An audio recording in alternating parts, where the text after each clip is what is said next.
Hi, everyone. I'm Erica, and you won't believe what my sister did to my wedding dress. But that's just the start of this nightmare. Let me take you back to where it all began. It had been another successful campaign launch. I leaned back in my office chair, savoring the moment.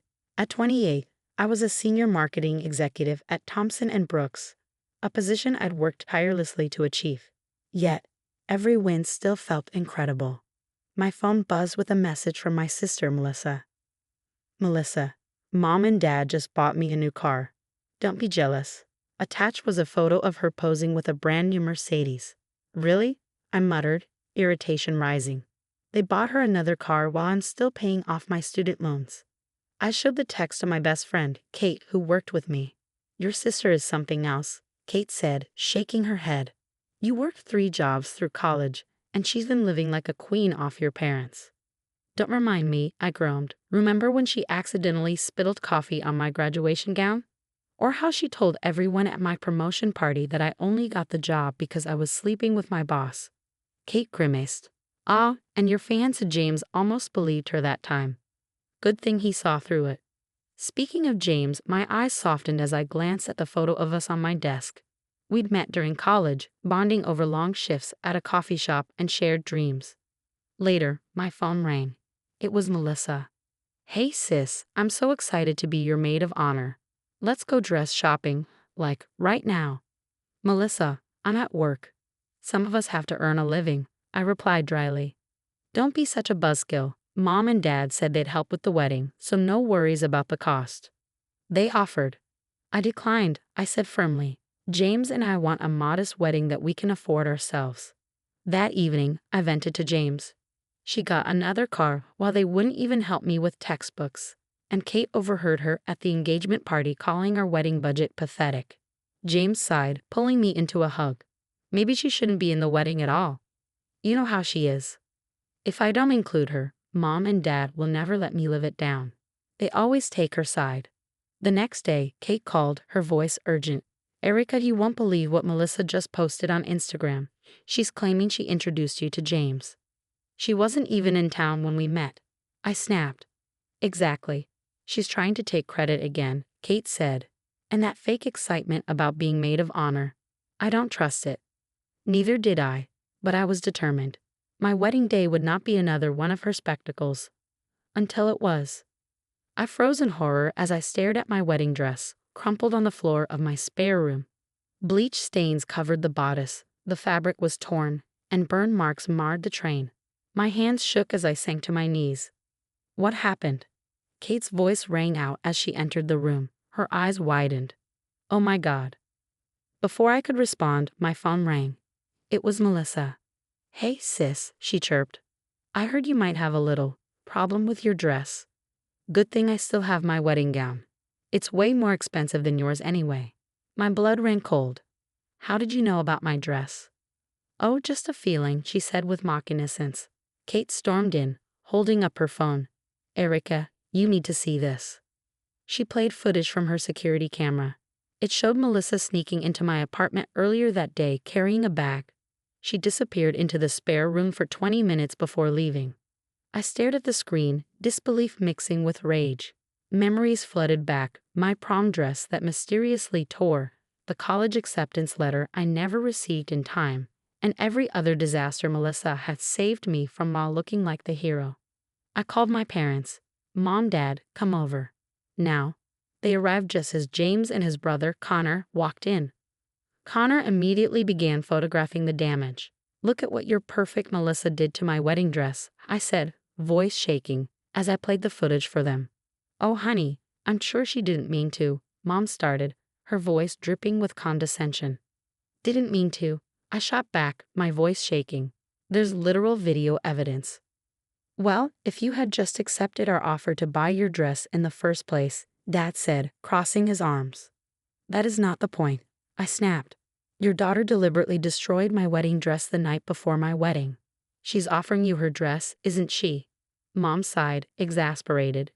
Just take it and stop making such a big deal out of this. You've always been so dramatic. Connor stepped forward, his voice calm but firm. As a lawyer, I should point out that what we just witnessed in that footage constitutes criminal damage to property. You wouldn't dare press charges against your own sister. Dad bellowed. Watch me, I said, my voice cold as ice. James stepped beside me as I tried to steady my breathing. The wedding's postponed, I announced. I have to call all 100 guests and explain why. Do you have any idea how much money we're going to lose on deposits? Dad's tone turned scornful. If you just wore Melissa's dress. Get out. My voice cut through the air like a knife.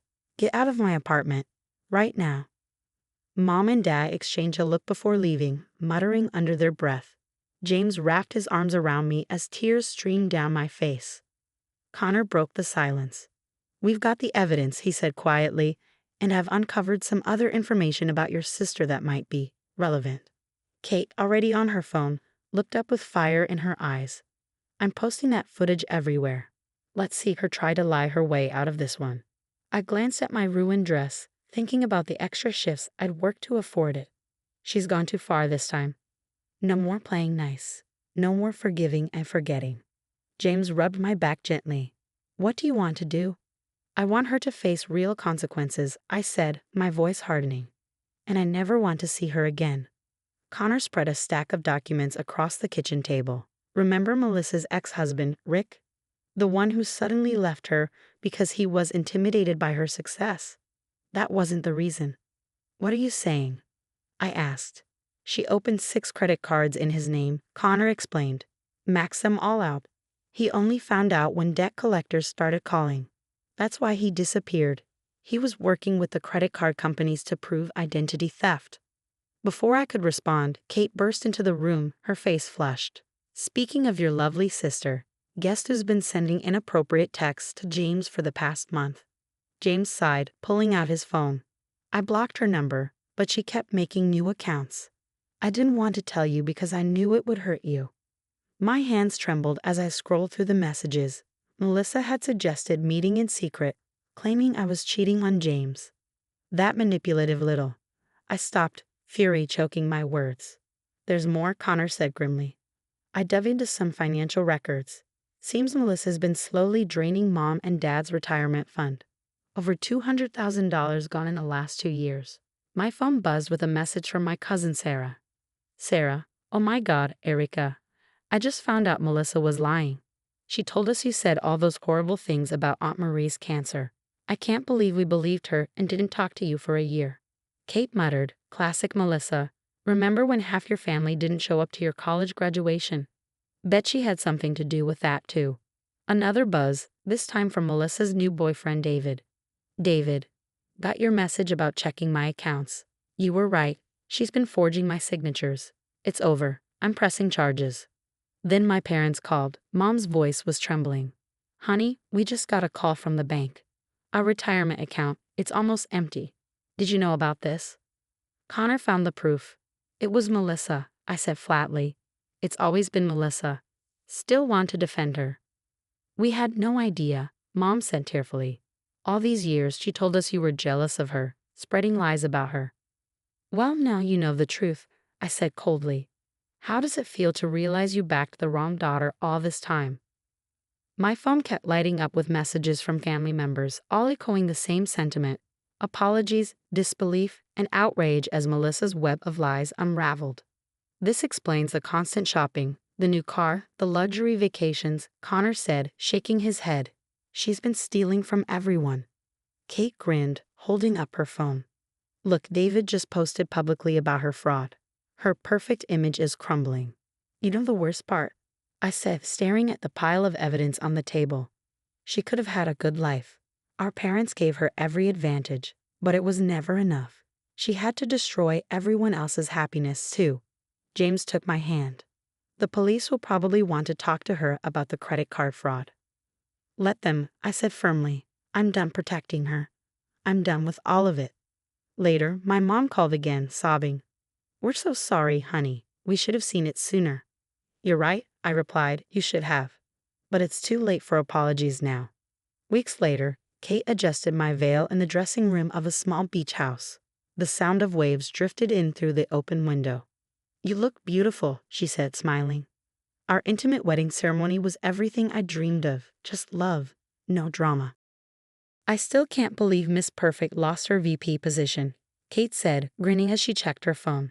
The company wasn't too happy about her fraud charges being splashed all over the news. Did you see my parents' house is on the market? I asked, smoothing down my new wedding dress. It was simpler than the first, but somehow even more perfect. They're still calling, James mentioned as he walked in, adjusting his tie. Asking if you'll help them financially since they're selling the house. What did you tell them? The same thing you did. Actions have consequences. They chose to enable Melissa for years. They can't expect you to bail them out now. Connor appeared at the door, holding his phone. Speaking of consequences, he began. Melissa's being charged with multiple counts of fraud. The evidence was overwhelming once we started digging. Between the credit cards, your parents' retirement fund, and what she did to David. How long is she looking at? Minimum 5 years, Connor said. Could be more, depending on what else turns up. Kate touched up her lipstick in the mirror. Remember when your mom called, crying and begging you to write a character reference for Melissa? Same mom who told me I was being dramatic about my wedding dress. I replied, shaking my head. Yeah, not happening. The ceremony was perfect. Just us, our closest friends, and the sound of waves crashing on the shore. No family drama, no manipulations, no lies. James's vows made me cry happy tears. Ready to dance, Mrs. Marketing Director? He asked, holding out his hand and pulling me to my feet. Still can't believe I got that promotion right after we postponed the first wedding, I said, smiling. Guess sometimes bad things lead to better opportunities. Kate joined us on the dance floor. Oh, did you decide what you're doing with your new dress after today? Donating it to that charity that helps survivors rebuild their lives, I said. Feels fitting. Speaking of rebuilding, Connor interjected, Melissa's sentencing is next week. I'm not going, I said firmly. That chapter of my life is closed. James pulled me closer as we swayed to the music. Proud of you, he murmured. Lesser people would have been broken by what she did. I'm not broken, I said, glancing around at the small but joyous gathering.